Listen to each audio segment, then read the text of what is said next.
Marcus Lang was the kind of cop you hoped would show up, level-headed, fair, relentless in his pursuit of truth. For 12 years, he served his precinct with distinction. No scandals, no shortcuts, just quiet, honourable work. But behind the badge, not everyone played by the rules. Marcus started noticing things: paperwork that didn't add up, raids without warrants, overtime sheets signed for hours never worked. When he raised questions, he was brushed off, then warned, and finally told to mind his business if he wanted to keep wearing that badge. But Marcus couldn't look away. Not anymore. He compiled a list, kept notes, collected copies, names, dates, photos, and that's when the setup came. One late evening, Marcus responded to a burglary call. When he arrived, the scene felt off. The suspect was already in cuffs, evidence already tagged. To clean, to quick. The next morning, Internal Affairs showed up at his doorstep. A tip had come in.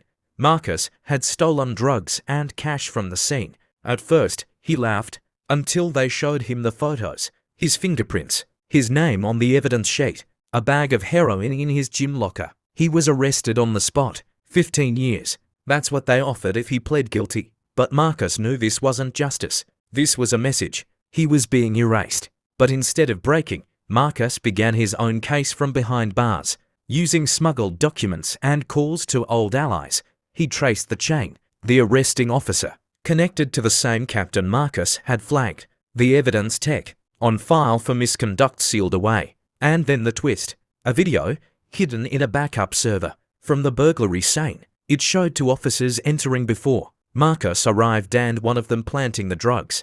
That was the crack in the wall. Marcus filed an appeal, presented the footage, and forced the truth out. Not only was his conviction overturned, 5 officers were indicted. 2 pled guilty. 1 fled the country. Marcus didn't return to the force. He started a non-profit for wrongfully accused officers and civilians, dedicated to fighting institutional cover-ups from the inside. He once believed in the badge.